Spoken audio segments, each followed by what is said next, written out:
Olá, boa noite. Eu sou Sérgio Della Sávia, professor do Departamento de Filosofia da UFRN. Começa agora mais um programa Grandes Temas aqui na sua TV universitária.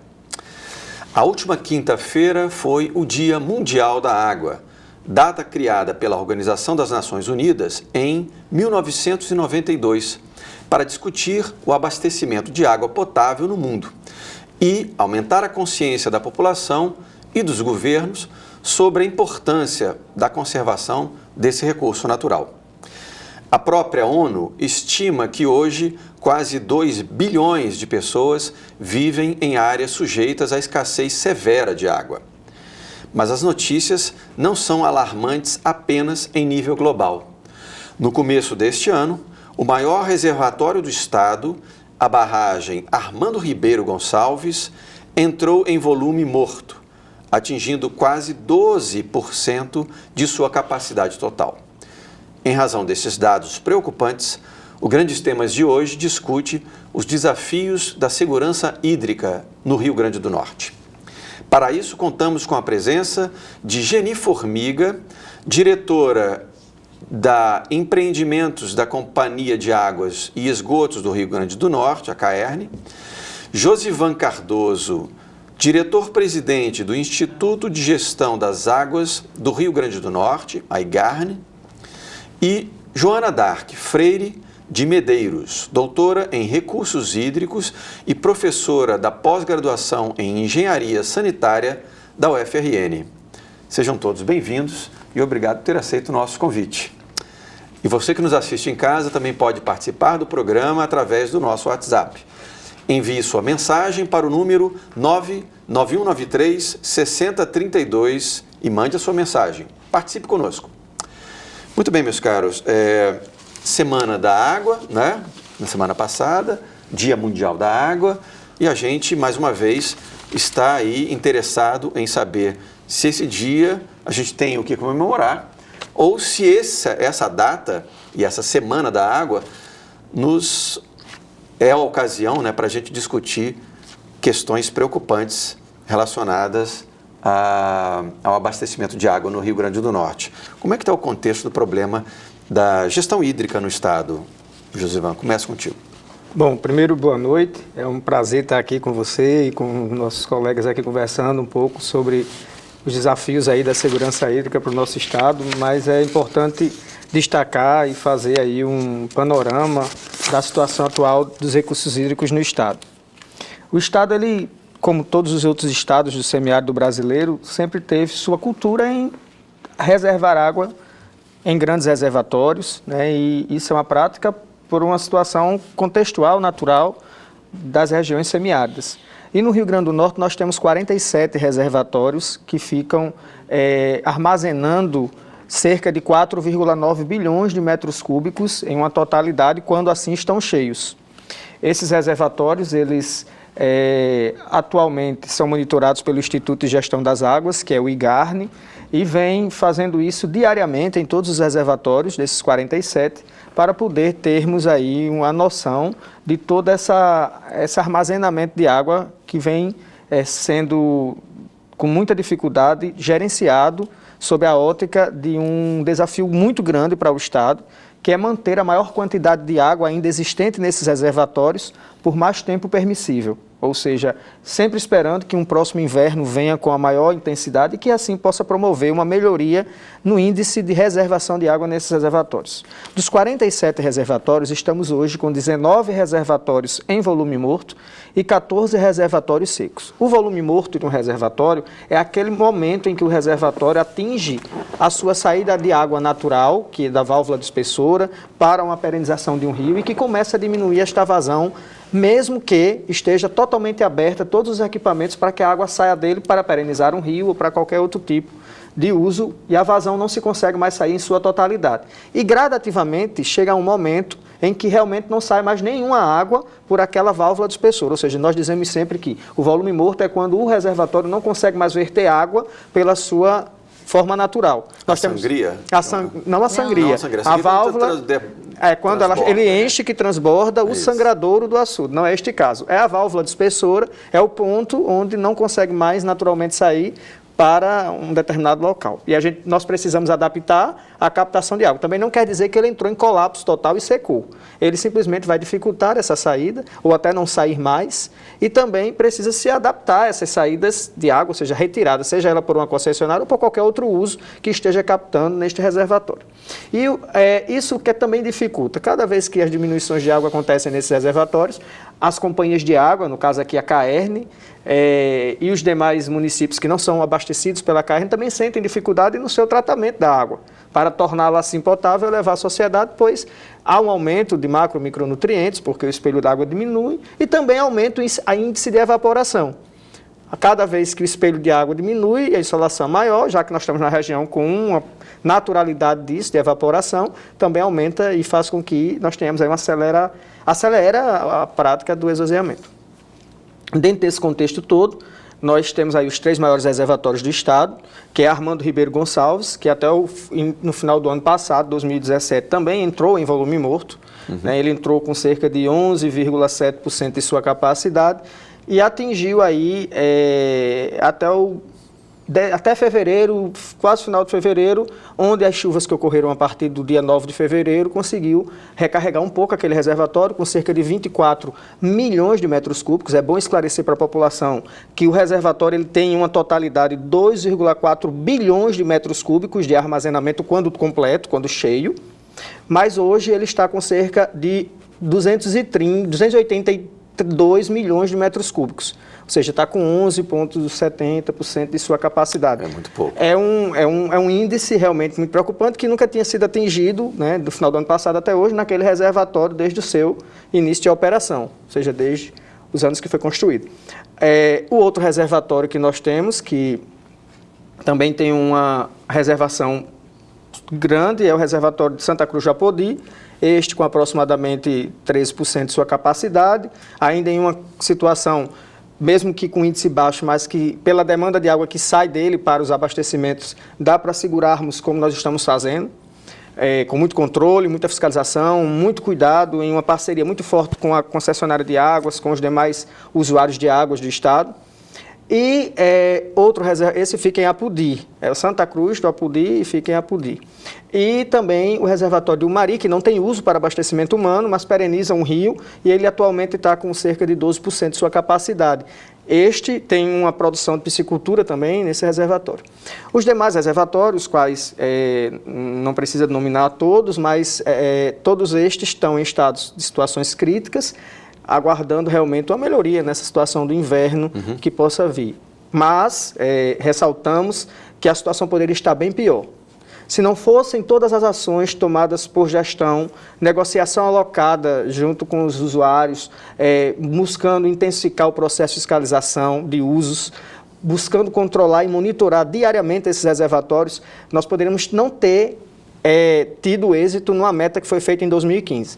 Ao entrar com todo o levantamento feito em 2015, nós fizemos esse levantamento e tínhamos assim um índice de cerca de 17% desses volumes dos reservatórios maiores do estado. Em 2010 nós tínhamos 73%. Era um bom índice, mas até então essa parte toda de fiscalização, controle, poderia não ter tido com tanta intensidade, e nós tivemos índices que foram descendo até chegar nesses 17 em 2015. É tanto que, com força da própria seca, que diminuiu a oferta de água, mas também por uma ação muito proativa, né, do organismo gestor no estado, nós conseguimos, junto com toda a sociedade, brigar para que, instituindo regras, restrições, começasse a diminuir este uso, principalmente desses grandes reservatórios, que é quem dá a dinâmica de infraestrutura hídrica, de abastecimento humano, que é prioridade, mas também para outros usos fundamentais, que é o uso das produções, da agricultura. Conseguimos, de 17, hoje está com aproximadamente 11,8%, 12%, cerca de 5% que foi nesses anos, com essas chuvas que vêm chegando aos poucos, com irregularidade, mas conseguimos manter essa meta. Então, consideramos que mesmo que uma pergunta que você fez, se a gente comemorou ou não, no dia 22, não é uma comemoração, mas pode-se dizer que é um estímulo à aprendizagem com a própria seca. Sim. Nós começamos a aprender que precisamos sim, para poder entender segurança hídrica, que é água em quantidade e em qualidade, com constância para a sociedade e na qualidade que deve ser fornecida, precisamos não só discutir água quando está em um momento desse, na terra rachada, com o pezinho pisando no chão seco, e nem quando está inundando tudo, que é quando vem as enchentes, que destrói, que acaba e que vem muita água que não sabemos como nem controlá-la. Nós precisamos discutir segurança hídrica, principalmente em momento de irregularidade, quando todos estão podendo usar, para nós medirmos a real situação de cada usuário, de suas necessidades, promovendo, sim, a segurança hídrica para as presentes e futuras gerações. Josilvan, daqui a pouco a gente vai estender essa discussão para qual é a expectativa que a população deve ter, se ela vai ficar preocupada, se vai faltar água ou não vai. Um pouquinho mais para frente a gente vai discutir isso, porque você trouxe um contexto, né, de como é que está a situação hoje da questão hídrica no Estado. Geni, você é empreendedora da Caerne, e que iniciativas a Caerne tem tomado para manter essa regularidade no abastecimento da água da população do Estado? Boa noite a todos. Assim, inicialmente, só para conhecimento, né, da população, dos 167 municípios do Estado, a Caerne opera 151. Hoje, a situação é a seguinte: dos 151, nós temos 84 municípios com rodízio e temos 15 em colapso total. Então, assim, há algum tempo, né, porque essa estiagem ela vem desde 2012, então, quando começou essa estiagem, a gente já começou, de alguma forma, a fazer algum rodízio. Quando você fala rodízio, quer dizer o quê, Geni? Significa que a gente não tem o atendimento para toda a população ao mesmo tempo, 24 horas. Então, a gente geralmente divide a cidade em setores. Em função da distribuição da água, a gente pode dividir em 2 setores, 3 ou 4, também depende do tamanho da cidade e de como ela está organizada pelos sistemas que foram ali implantados. Isso não significa que está faltando água na casa da pessoa, né? Só o abastecimento. Significa que não está chegando água 24 horas naquela casa. Constantemente, isso. Ela pode ter um dia de água e passar 2 dias sem água. Pode ter dia sim, dia não. Pode ter dia sim, 3 não, ou 4, depende da situação do sistema. E a gente inicia um rodízio assim mais suave, dia sim, dia não, e vai aumentando em função da escassez.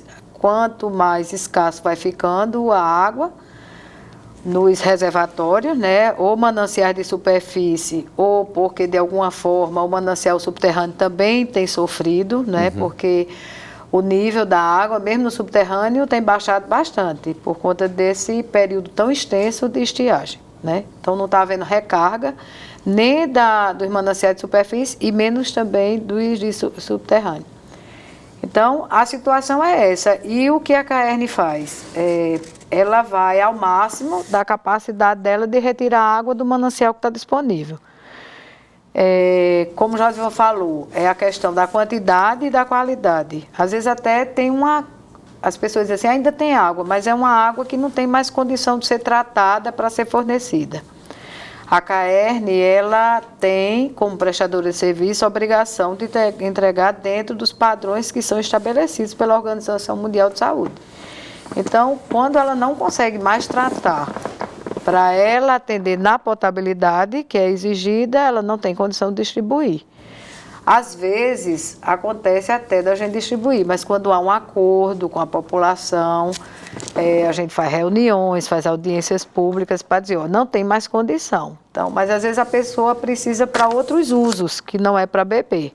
Então, às vezes até a gente consegue manter a distribuição. Mas, assim, o que a Caerne tem feito nesse período todo é uma coisa que a gente vive dizendo, a gente vai correndo atrás da água. Se o manancial está se esgotando, a gente vai fazendo o máximo de extensão nas captações. O quanto a gente puder estender, a gente vai estender. Então, por exemplo, na Armando Ribeiro Gonçalves, nós temos várias adutoras saindo de lá. E a gente tem esse tempo todinho estendido os pontos de captação. Por exemplo, a adutora Serra de Santana, a gente já estendeu pelo menos umas 6 vezes o ponto de captação. Então, a gente já andou 14 quilômetros do ponto onde a gente fazia captação. Então, assim, o que a CAERN faz é procurar a água onde ela está, né? E procurar atender até o máximo da sua capacidade de atendimento. Então, quando a prestação de serviço não é mais possível, a gente interrompe.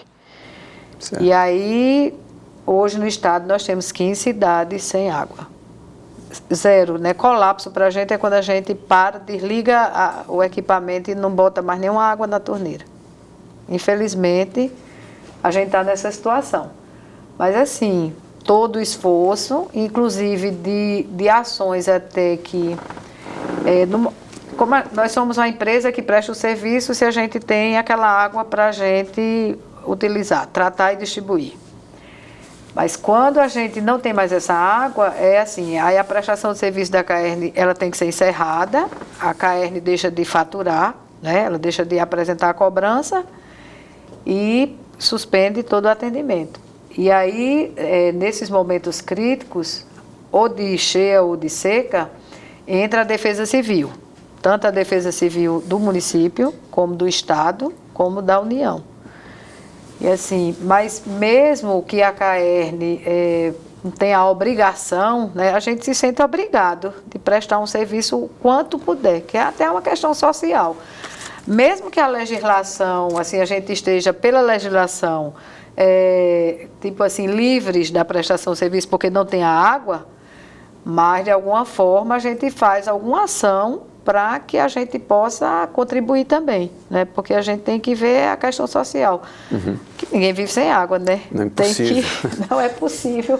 Até agora ainda não acharam a forma, né?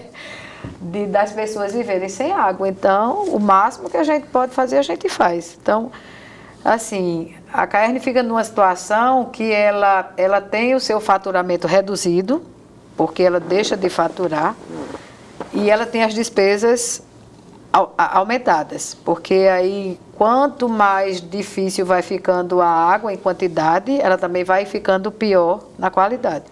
E aí a gente tem que usar mais produto químico, passar mais tempo passando a água pelos filtros e colocando os produtos para que ela fique potável e a gente possa distribuir. Então as despesas aumentam, a receita diminui e é um caos, viu? Você trabalhar dessa forma. É muito difícil. É um recurso essencial, não é, Joana? É declarado assim pela Constituição Federal. E você é pesquisadora aqui no UFRN, da pós-graduação em Engenharia Sanitária. Isso. E você tem acompanhado essa questão muito de perto. Né? Muito. Até porque eu estou como pesquisadora e estou como professora na universidade só há 3 anos. Há 3 anos atrás eu estava exatamente no balcão, trabalhando em parceria com os outros 2. Estava na Secretaria de Meio Ambiente e Recursos Hídricos. Então esse trabalho, toda essa questão da gestão da água, de utilizar bem a água no Rio Grande do Norte, é uma coisa que eu venho trabalhando há muitíssimos anos. Então, na verdade, quando a gente fala de segurança hídrica, Josivan e Geni, todos 2 já abordaram, que a gente está falando de quantidade e qualidade, uma associação dos 2 fatores. Inclusive, é uma das nossas linhas de pesquisa lá no programa de pós-graduação, é exatamente tentar identificar qual é a real potencialidade, o que a gente de fato tem de água disponível para a população com segurança em termos de quantidade e qualidade. Isso é uma das nossas linhas de trabalho. A gente tem tentado modelar o comportamento dos nossos corpos hídricos, dos nossos reservatórios, em termos de quantidade e qualidade. Como é que ele se comporta? Vai diminuindo, como a Jenny falou, vai diminuindo o volume, a qualidade vai se deteriorando. Como é que essa deterioração ocorre? Para a gente saber o que tem disponível. Porque Josivan só opera bem, só faz uma boa gestão se ele souber o que ele está trabalhando. Se eu não tiver conhecimento do que eu tenho na mão, eu não consigo gerenciar bem. Então, esse é um dos grandes desafios da pesquisa, é uma das grandes contribuições que a universidade pode dar. Ajudar a sociedade, no nosso caso em particular, a sociedade do Rio Grande do Norte, a entender, a conhecer melhor seus corpos hídricos. Conhecendo bem, sabendo o que tem disponível e, por outro lado, também conhecendo e sabendo bem como é que essa água é usada, aí sim se pode tomar boas medidas de gestão. Sem esse conhecimento, por exemplo, uma das coisas que deixou o Estado muito vou usar um termo meio popular, mas a sociedade vai entender, meio de calça curta, foi o fato da gente estar vivenciando um evento climático único, pelo menos dentro da história que se tem de registro de precipitação no estado, na região toda. E olha que nós temos registro de precipitação desde 1910, por aí já tem registro de precipitação. De lá até agora, essa foi a seca mais forte em termos de duração. Passou mais tempo com seca.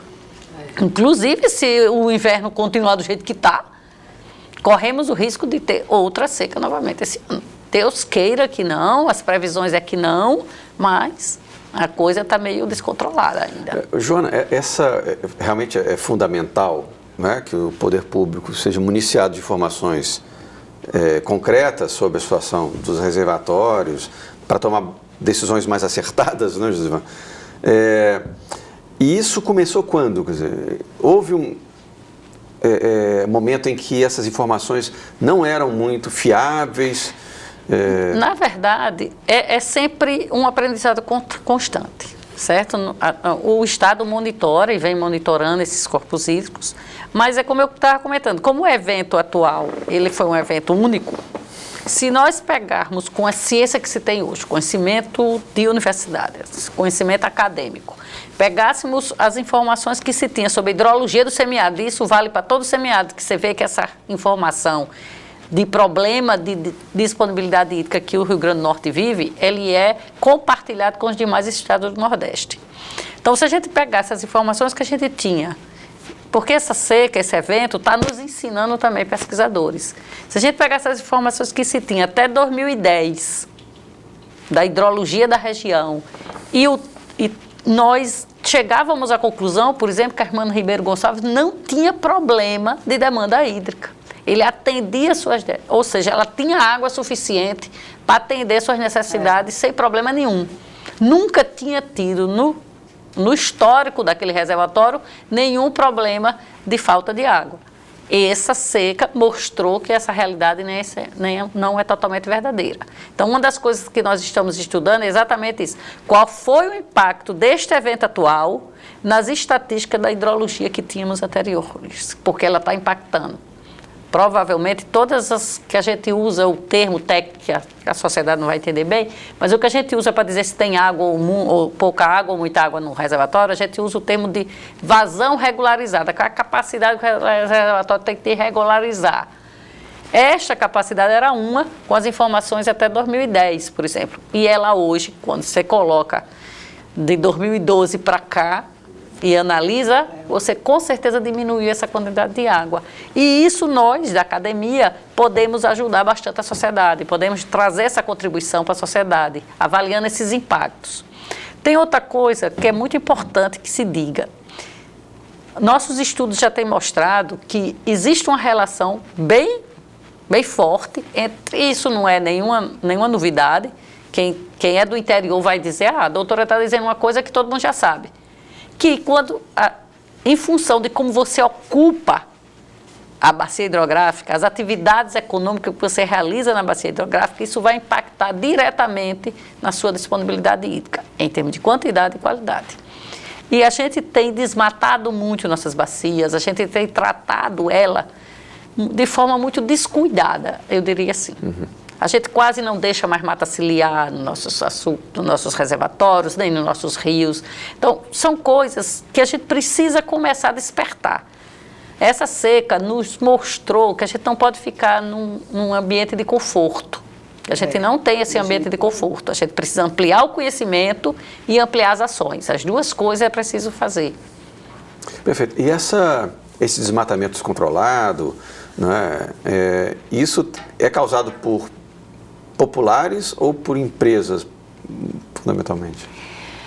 Eu diria por tudo. Ambos. Por ambos. Infelizmente é por ambos. Se fosse só por grandes empresas, eu acho que seria até mais fácil de controlar. Essa é a minha visão até pessoal. Também é. Certo? Mas não é só por grandes empresas. No semiárido, eu sou nordestino, do Rio Grande do Norte, do semiárido. Nasci e me criei no sertão. E lá nós temos uma cultura de usar as margens dos rios para plantio. E isso desmata. Daqui a pouquinho, Joana, a gente vai voltar a discutir esse mesmo ponto. A gente faz agora um breve intervalo, daqui a pouco retornando, para discutir a questão dos desafios hídricos no estado do Rio Grande do Norte. Até daqui a pouco.